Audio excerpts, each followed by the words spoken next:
the 1st of July to impose equivalent tariffs. We were firm, we are polite and courteous, but we shall not be pushed around by others. We are Canadians. Canada. Radio Canada. Did Donald Trump eclipse your summit?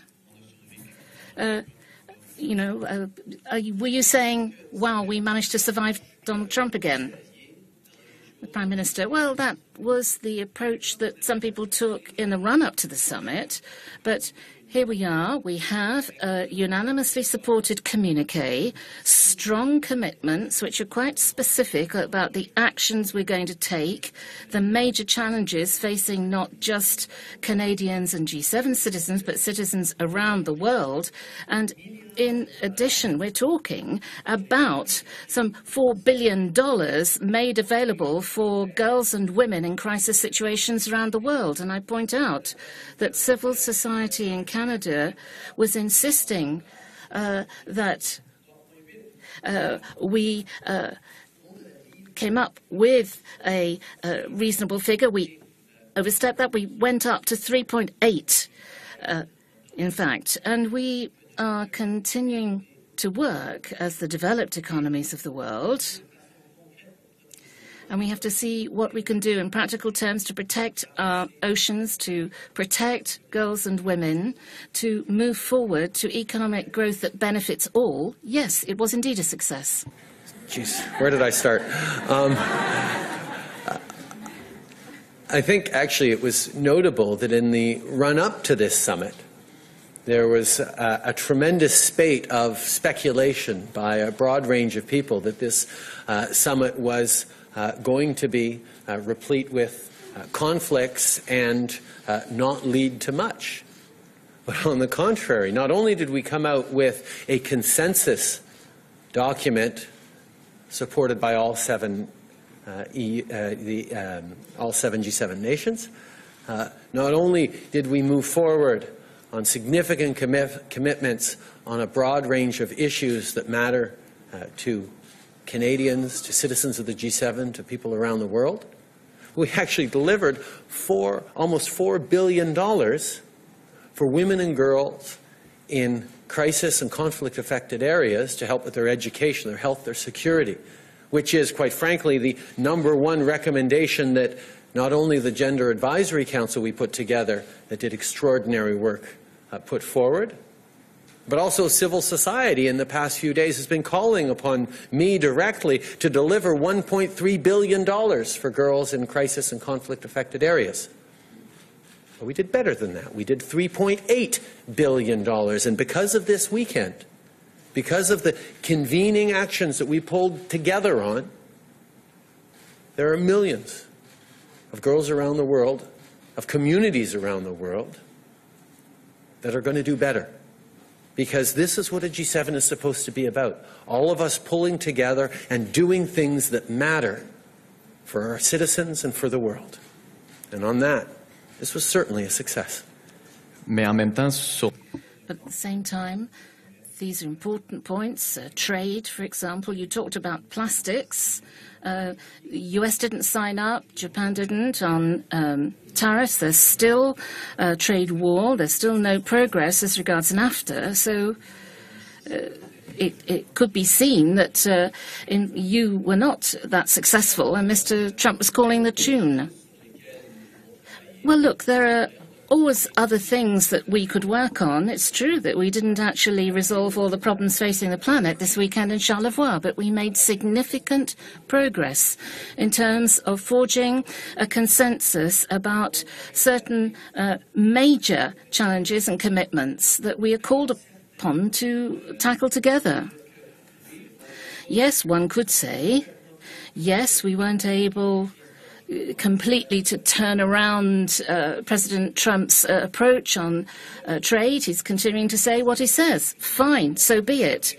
But if you think a visit to Charleroi, although it's a wonderful place and people are wonderfully hospitable, if you imagine that was going to change the mindset, then I do think you were probably flying too high on your expectations. But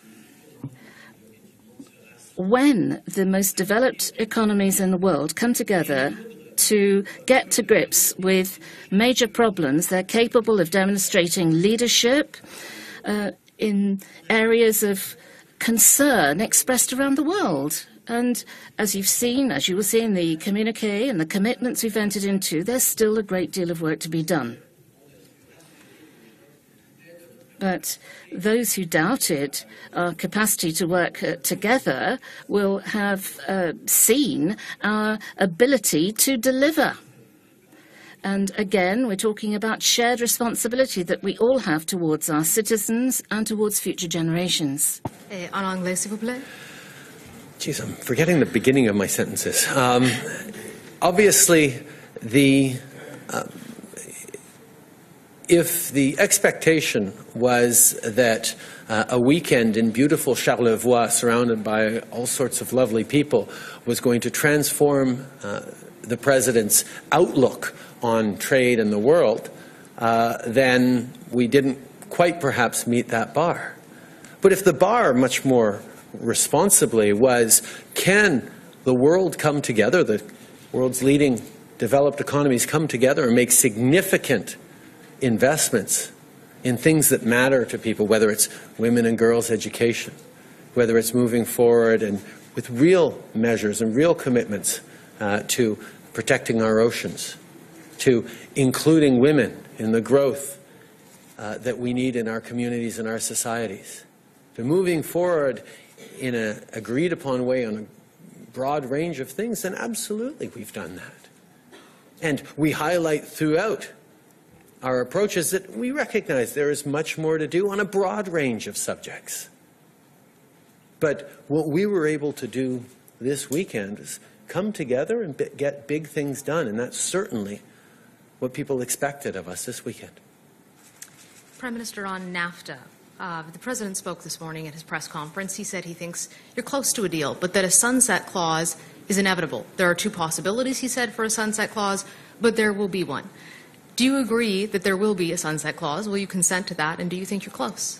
There will not be a sunset clause. Canada has been unequivocal that we will not, cannot sign a trade deal that expires automatically every 5 years. That is not a trade deal. So that's not on the table. I think there are various discussions about alternatives that would not be that and that would not be entirely destabilizing for a trade deal. And I think we're open to creativity, but there will be no sunset clause. If there won't. Okay. Nous avons dit qu'il n'y aura pas de... We said there will be no sunset clause in NAFTA. We would not sign a free trade agreement which would automatically lapse or expire after 5 years. That is not a free trade agreement. We demonstrated openness. We agreed to discuss other measures that the President might be interested in, but no, there will be no sunset clause in NAFTA.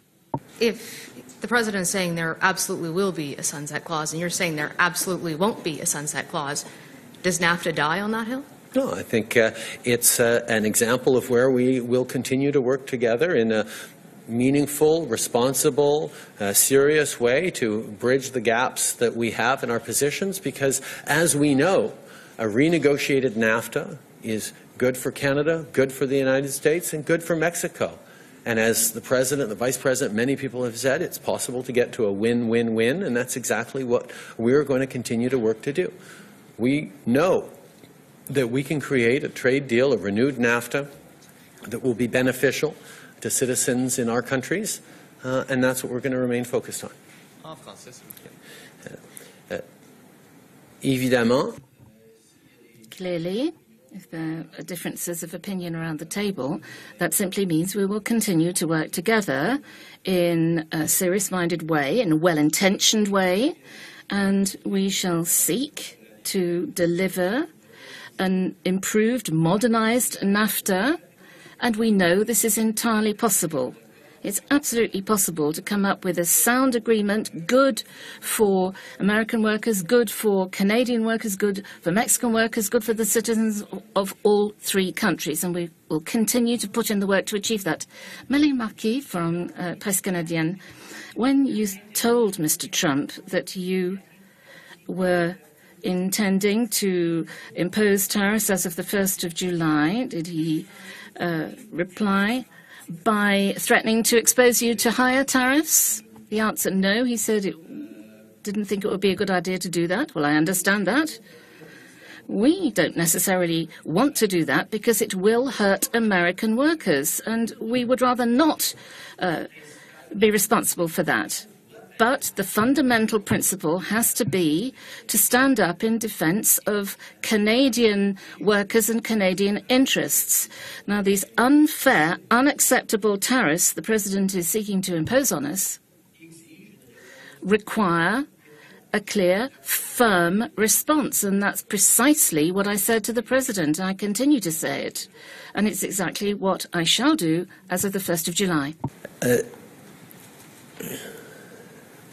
I told the President that we would be moving forward with retaliatory equivalent tariffs as of July 1st, and he expressed to me that he thought that would be a mistake. And I certainly agree that it's not something that we want to do. We do not want to harm American workers. We do not want to harm trade between Canada and the United States. But the administration's choice to impose illegal and unacceptable tariffs, illegitimate and unacceptable tariffs to Canadian steelworkers and auto workers and on the Canadian economy must be met with an equivalent response. I don't want to hurt American workers. They're our neighbors, they're our friends. But my job is to stand up for Canadian workers, Canadian interests, and I will do that without flinching. That's what I explained to the President. Le président, par contre, à la... The President, on the other hand, tweeted that he had various threats to offer. Is he writing a lot of things in all caps on Twitter that he doesn't really say when he's alone with you in a room? Well, listen. It makes about a year now that I've been having a constructive relationship with this President. We work together.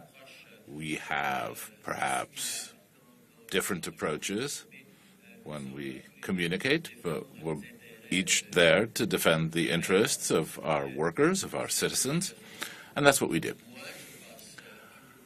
I spend perhaps a bit more time demonstrating that the interest of our citizens and our workers are closely linked to the interests and advantages that American workers have because our economies are so well integrated.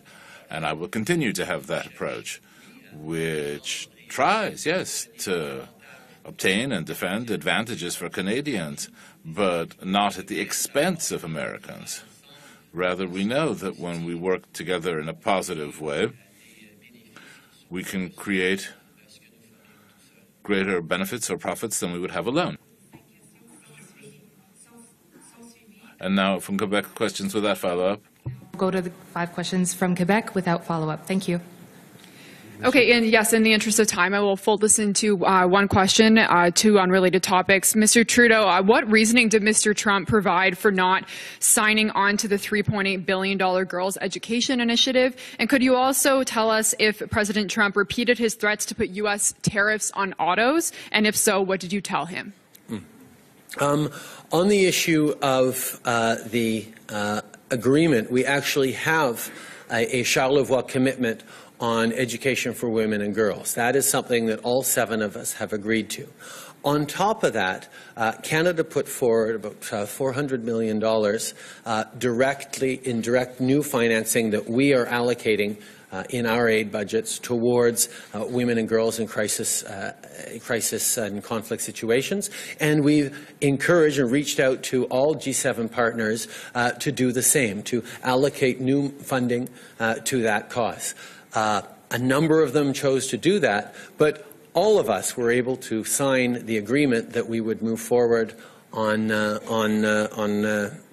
women and girls in crisis. It's just some were able to allocate direct dollars. But I can highlight that within the envelope there are a lot of NGOs and foundations that are also part of this, this movement, and that includes American money as well. On the other question, we talked, and I impressed upon the President how damaging 232 tariffs on cars would be, and that obviously